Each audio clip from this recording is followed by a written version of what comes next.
Congratulations అన్న. And me next మూవీలో మేము స్క్రీన్ మీద ఒరిజినల్ స్టార్ కిరణ్ అబ్బవరం అని చూడొచ్చా? వద్దమ్మా, చూడరమ్మా. ఎందుకని? అంటే నేను డైరెక్ట్ చేసేది వేసుకుంటే బాగోదు. తర్వాత సినిమా ఎవరన్నా వేస్తే చూడు. రవి గారు, రవి గారు, సార్ రవి గారు సార్ సినిమా హిట్టాగా వచ్చిన తర్వాత చాలా మీమ్స్ మీద చాలా ఎక్కువ మీమ్స్ వచ్చాయి. అంటే పిఆర్ టీం కిరణ్ చాలా అమాయకుడిగా కనబడతాడు, కానీ పిఆర్ టీం చాలా గట్టిది, పిఆర్ టీంతో హిట్ కొట్టారంటున్నారు. దాని మీద మీ స్పందన ఏంటి? పిఆర్ టీంతో హిట్ కొట్టేటట్లయితే ప్రతి సినిమా అందరూ కొట్టాలి కదండి. అంటే నేను అదే అంటానండి, ఎప్పుడు ఏదో సక్సెస్ వచ్చినప్పుడు ఎవరో ఒకరిని ఏదో అనాలి, ఒక మాట అనాలన్న థింగ్ అయితే అనద్దండి. పర్లేదన్న, ఆన్సర్ చేద్దాం, పర్లేదు, తప్పేముందన్న. అయ్యో సార్ అన్న, ఆన్సర్ చేద్దాం, తప్పేముంది. కెమెరా అయితే తిప్పండి అన్న, ఆన్సర్ చేద్దాం, ఏం కాదు. అంటే అన్న వినండి అన్న, పర్లేదు పర్లేదు అన్న, వినండి, పర్లేదు. అంటే నేను ఏమంటానంటే అన్న, ఏ సినిమా పిఆర్తో ఎవరు ఎంత రుద్దినా ఏమవుదు. మనం ఆడియన్స్ దాన్ని రెస్పెక్ట్ చేద్దాం. ఓ సినిమా వచ్చి వాళ్ళు ఇంటిల్లిపాది సినిమా వచ్చి చూసి ఇంత రెస్పెక్ట్ ఇస్తున్నప్పుడు కనీసం వాళ్ళకన్నా గౌరవం ఇద్దాం. ఏదో ట్విట్టర్ అకౌంట్ ఉంది కదా అని ఏదో పెట్టేయాలి అన్నదైతే నేను నమ్మను. And particularly Chennai love story సినిమాకి మీరు ఎక్కడైనా చూడండి, మ్యాట్నీస్ కానీ ఫస్ట్ షోస్ కానీ 60% ఫ్యామిలీస్ ఉన్నారు. వాళ్ళు ట్విట్టర్లో ఉంటారా? వాళ్ళు ట్విట్టర్లో అయితే వెళ్ళరు కదా, వాళ్ళు ఒక మౌత్ టాక్తో వెళ్తారు కదా. అంటే అదే అనిపిస్తుంది అన్న. అంటే ఏదో ఒకటి అనాలని ఎప్పుడు ఏదో ఒకటి అనడం అన్నది వెరీ వెరీ ఈజీ. కానీ దాని వెనకాల ఇదిగో ఇలా సక్సెస్ఫుల్ వచ్చినప్పుడు ఇంకేదో ఒకటి అనేసేయాలి. నాకు ఇదేం కొత్త కాదన్న, సెకండ్ సినిమా దగ్గర నుంచి మొత్తం అంతా చూసుకుంటూ వచ్చాను. నాకు తెలిసింది ఒకటే, కష్టపడాలి, నిజాయితీగా ఉండాలి, అదే సక్సెస్ ఇస్తుంది. దేనికి కంగారు పడద్దు. అంటే నాకైతే కొత్త కాదు, నాకు తెలుసు కూడా. నాకు ఈ సినిమాకి ఓకే, కంటిన్యూస్ వరుసగా 3 సినిమాలు హిట్లు పడుతున్నాయి, ఏదో ఒకటి వస్తుంది. బట్ నాకు కొత్త కాదు. అండ్ ప్లీజ్ దయచేసి ఆడియన్స్ని రెస్పెక్ట్ చేయండి. నా సినిమా కాదు, ఎనీ సినిమా వచ్చి థియేటర్లో అంత మంచి కలెక్షన్లు ఇచ్చినప్పుడు ఆడియన్స్ వచ్చి సినిమా చూసారా, అందుకే ఇంత టీంకి గౌరవం కానీ సక్సెస్ కానీ వచ్చిందిరా అన్నది ఆడియన్స్ రివ్యూని దయచేసి రెస్పెక్ట్ చేయండి. ఊరికే ట్విట్టర్లో ఈ సక్సెస్ ఎందుకు వచ్చింది, దీనివల్ల వచ్చింది, దానివల్ల వచ్చింది అని అయితే ఉండదు. అలా అయితే నేను ఏమంటానంటే, అందరి దగ్గర కోట్ల డబ్బులు ఉంటాయి, అందరి దగ్గర నాకు తెలిసి అందరికన్నా నా దగ్గర తక్కువ ఉంటాయి, చాలా కోట్ల డబ్బులు ఉంటాయి. అలా అయితే నిజంగా అన్ని సినిమాలు 200 కోట్లు 300 కోట్లు రావాలి. సో పిఆర్ అన్న థింగ్ అన్నది ఎప్పుడు దయచేసి ఊరికేదో అనాలని అయితే అనొద్దు. It's my sincere request sir. యాక్చువల్గా ఇందులో ఒక సీన్ ఉంది, విచ్ మీరు స్క్రిప్ట్ సెలెక్ట్ అయిన తర్వాత బీచ్లోకి పరిగెట్టుకుని వెళ్ళే సీన్. సో నాని గారి జెర్సీ సీన్ ఎంత ఇంపాక్ట్ క్రియేట్ చేసిందో ఈ సినిమాకి చెన్నై లవ్ స్టోరీలో కిరణ్ అబ్బవరం గారి సీన్ అంటే సక్సెస్ అంత బాగుంటుంది అనేదానికి. సో ఆ మీమ్స్ చాలా ఎక్కువ ట్రెండ్ అవుతుంది, దాని గురించి మీరు ఏం చెప్తారు? Sir very happy sir. Nani అన్నది జెర్సీ, ఆ సీన్ అన్నది ఒక ఐకానిక్ సీన్. నిజంగా ఈ సీన్ ఆడియన్స్కి అలా కనెక్ట్ అయ్యి వాళ్ళకంత నచ్చిందంటే very happy. But both characters, అక్కడ నాని అన్న కానీ ఇక్కడ కానీ ఒక హ్యాపీనెస్, ఒక వాడికున్న లైఫ్లో అన్నీ దాటి ఒక ఎమోషన్ని ఎక్స్ప్రెస్ చేసే ఒక విధానం. అది నాని అన్నది ఒక ట్రైన్ దగ్గర చాలా ఒకలా ఉంటుంది, ఇది బీచ్లో ఇలా చాలా సెటిల్డ్గా అలా పడుకున్నది ఒకలా ఉంటుంది. At the end of the ఆడియన్స్కి నచ్చింది అంటే I'm very very happy sir. Sai Rajesh గారు ఇక్కడ సార్, ఇక్కడ యాక్చువల్గా ఫస్ట్ హాఫ్లో ప్రాసల మీద ఒక సెటైర్ ఉంటుంది త్రివిక్రమ్ గారి మీద. యాక్చువల్గా ప్రాసలు ఎక్కువ వంట పట్టించుకుని అందరికీ అలవాటు చేస్తుంది ఎస్కేఎన్ గారు కదా, త్రివిక్రమ్ గారి మీద రాస్తుంది ఏంటి? ప్రాస లేని వర్డ్ ఆయన నుంచి రావట్లేదు కదా. కరెక్టే, అది నాకు తెలియదు కానీ I'm like big fan of Trivikram sir. అంటే జనాలు ఎలా నిజంగానే ఆ డైలాగ్తో మనం అగ్రీ చేయాలి. ఇప్పుడు వచ్చే రైటర్లు కూడా త్రివిక్రమ్ గారు వచ్చిన తర్వాత ప్రతి వాళ్ళు ఆ ప్రాస స్టార్ట్ చేయడం మొదలెట్టారు, రియల్ లైఫ్లో కానీ దీంట్లో కానీ ఆన్ స్క్రీన్ కానీ. సో అంత ఇంపాక్ట్ త్రివిక్రమ్ గారు క్రియేట్ చేశారు మన మీద. ఎవరికైనా నేను ఇంతకుముందు ఆయన బర్త్డేకి అప్పుడు కూడా విషెస్ పెట్టినప్పుడు అనేవాడిని, రైటర్స్కి ఇప్పుడు 2 ఆప్షన్లు, ఒకటి త్రివిక్రమ్ లాగా రాయటం, త్రివిక్రమ్ లాగా కాకుండా రాయటం, 2 ఆప్షన్లు అన్నట్టుగా. సో అంటే అంత సాడ్ మూడ్లో కూడా అక్కడ పంచులు కావాల్సి వచ్చింది మా ఎస్కేఎన్ లాగా. రవి రాసిన డైలాగ్ అది, ఇందాక శ్రవంతి అనవసరమైన ఎలివేషన్స్ ఇచ్చింది నాకు, డైలాగ్స్ నేను రాశానని. నేను రాయలేదు ఒక్క మాట కూడా, రవి రాశాడండి.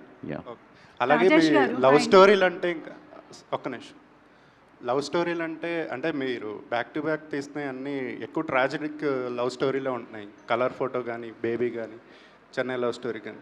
ఒక హ్యాపీ ఎండింగ్ లవ్ స్టోరీ మీ నుంచి వచ్చే ఛాన్స్ ఉంటుందా? ఇంకా ఇలాగే ఉంటాయి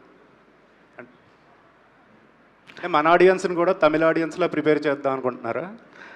లేదు, ఆలోచిస్తాను, సిన్సియర్గా ఆలోచిస్తాను. మీ సజెషన్ తీసుకొని జెన్యున్గా మంచి హ్యాపీ లవ్ స్టోరీ రాయటానికి ట్రై చేస్తాను. ఇంకా సాయి రాజేష్ గారు ఇక్కడ యాక్చువల్గా అంటే ఒక రైటరు ఒక కథని ఆయన మనసులోంచి జనాలకు నచ్చాలని రాస్తారు.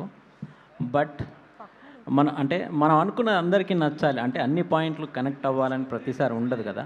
మీరు ఎందుకు ప్రతిసారి అలా ఎమోషనల్ అవుతూ ఉంటారు? అంటే మీరు ఇన్ని చూసి వచ్చారు కదా, హృదయకాలం నుంచి ఈ స్టేజ్ దాకా, రేపు పొద్దున బాలీవుడ్ కూడా వెళ్తున్నారు. ఎందుకని మీరు అలా అంటే ఇదైపోతూ ఉంటారు? నా సినిమాల్లాగా నా క్యారెక్టర్ కూడా అట్లా కాంప్లెక్స్ ఉంటుంది సార్. యాక్చువల్లీ నాకు అంటే ఇన్ని సినిమాలు చూసొచ్చి ఇంత రాసుకొని ఇంత సిన్సియర్గా కష్టపడి, ఇప్పుడు యూజువల్లీ ఎలా ఉంటుందంటే చాలామంది కాదు, కొంతమందికి ఇంత పెట్టాము, ఇంత బిజినెస్ చేసాము, ఇంత మిగులుతుంది, ఇలా లెక్కలు ఉంటాయి. కానీ దెర్ ఆర్ ఫ్యూ పీపుల్, కొంతమంది మేము వచ్చిన డబ్బులు డైరెక్టర్నే నమ్మి, రవిని ఈరోజు నమ్మి, ఆ బడ్జెట్ మాకు వయబుల్ కాకపోయినా మేము ఆ డెసిషన్ తీసుకున్నాం కాన్షియస్లీ. దాని మీద ఎందుకు రవి విజన్కి ఒక ఆ బడ్జెట్ రిక్వైర్మెంట్ ఉంది. హీరో గారు మాకు ఇచ్చిన ఈ ఆపర్చునిటీని మేము మిస్యూజ్ చేసుకోకూడదు. సో ఇవన్నీ అంటే నిజంగా చెప్పాలంటే మా హీరో గారికి ముందు 2 సినిమాలు హిట్ లేకపోయినా, నాకు బేబీ లేకపోయినా, ఈరోజు మేము చాలా పెద్ద రిస్క్లో ఉన్నట్టు, చాలా పెద్ద రిస్క్లో ఉన్నట్టు. లక్కీలీ మాకు ఉన్నాయి అవి. సో అసలు ఒక్కోసారి ఎలా ఉంటుందంటే సార్, అన్నీ అయిపోయినట్టే ఉంటుంది. రిలీజ్ ముందు అన్ని బిజినెస్లు జరిగేసినట్టే ఉంటాయి, అన్నీ క్లోజ్ అయిపోయినట్టే ఉంటాయి. కానీ ఒక వారం ముందు వరకు కూడా ఒక వారం ముందు వరకు కూడా ఎట్లా ఉంటుందంటే అయిపోయాం రా ఈసారి అనిపిస్తుంది ఫీలింగ్. ఇదేంటారు నేను సార్ సార్ సో ఇది సినిమా వాళ్ళ లైఫ్ కూడా సినిమాలానే ఉంటుంది సార్. ఇంకా మనం ఏమీ చేయలేము. అట్లా నిన్న బాగున్నట్టే అనిపిస్తుంది, ఈరోజు ఎవడో ట్విస్ట్ ఏదో జరుగుతుంది. సో మనం ఏమి మన చేతిలో ఉండదు. కిరణ్ భాయ్ ఒక్కొక్క సార్, ఇది మీ ప్రతి సినిమా సెకండ్ హాఫ్ గురించి గుడ్ బ్యాడ్ అగ్లీ అంతా ఏదో ఒక డిబేట్ నడుస్తూనే ఉంటుంది ప్రతిసారి. ఏంటి ఆ హుక్ కోసమే ప్రిపేర్ చేస్తారా స్క్రిప్ట్? అంటే ప్రతి 2 వైపుల నుంచి చూసినా ఒక సెన్సిబుల్ ఆర్గ్యుమెంట్ కనపడుతుంది ప్రతిసారి. Grey characters sir. యాక్చువల్లీ ఈ సినిమాలో ఎంతో కొంత వాళ్ళు పాజిటివ్ క్యారెక్టర్స్ వైపే వెళ్ళాయి నాకు తెలిసినంత వరకు. బేబీలో లాగా ఫ్లాడ్ క్యారెక్టర్స్ కాదు ఇవి. సో దానికేమో యునానిమస్ యాక్సెప్టెన్స్ ఉన్నింది అనుకుంటున్నా బాక్స్ ఆఫీస్ సైడ్. ఈ డిస్కషన్ లేదనుకుంటా కదా యాక్చువల్లీ. అంటే మార్నింగ్ షో నుంచి it's like block buster talk వచ్చింది. ఐ థింక్ జనాలకు కూడా లిటిల్ బిట్ ఇది కావాలనుకుంటాను సార్. అంటే టూ మచ్ మంచిది. ప్రాబబ్లీ కిరణ్ గారి క్యారెక్టర్ని మీరు అన్నట్టు పాజిటివ్గా చాలా లైకబుల్గా డీల్ చేశారు ఫస్ట్ హాఫ్ అంతా. సెకండ్ హాఫ్లో మేబీ కొద్దిగా ఆ పొసెసివ్నెస్ సీన్ల గురించి ఆడియన్స్ని కన్ఫ్యూజ్ చేసి, ఇప్పుడు ఏదైనా కొంతమందికి నచ్చలేదంటే దానివల్ల ఏమో అనే ఫీడ్బ్యాక్ ఏం రాలేదా మీకు? సార్ అంటే నేను పర్సనల్గా మీతో అగ్రీ చేస్తాను సార్. కానీ రవి నాకు ఇది చెప్పినప్పుడు ఇమీడియట్లీ అంటే ఆ పొసెసివ్ యాంగిల్ అదంతా డీల్ చేసింది రవి. పర్సనల్గా నాకైతే, నేను కథగా అయితే అంత మంచివాడు ఆ పొసెసివ్ యాంగిల్లోకి వెళ్ళటం అనేది కరెక్ట్ కాదేమో అని నాకు అనిపించినా కూడా సార్, వాడి లైఫ్లో అసలు ఎవరూ లేరు, వాడి జీవితంలో ఎవరూ లేరు. వాడికి ఒక హోప్ వచ్చి ఒక అమ్మాయి సర్వస్వం అనుకున్నప్పుడు వాడు వెళ్ళిపోయినప్పుడు ఎలాగైనా ఆ ప్రేమను హోల్డ్ చేసుకోవాలని కోరుకుంటాడు sir. He's not a toxic guy, he's just like he wants to protect his love. ఎందుకో అది ఇంకొంచెం బెటర్గా కన్వే చేసుంటే సెకండ్ హాఫ్ ఇంకా బాగుండేది అనిపించింది. నెక్స్ట్ వీక్ 2 నెలలు సినిమా లేకపోయి ఉంటే కరెక్ట్ చేసే రిలీజ్ చేసేవాళ్ళం. మాకు వేరే ఆప్షన్ లేదు, అక్టోబర్ వరకు అలా రిలీజ్ ఉంది. ఐ థింక్ రవి కరెక్ట్గానే కన్వే చేశాను అనుకుంటారు. ఎస్కేఎన్ గారు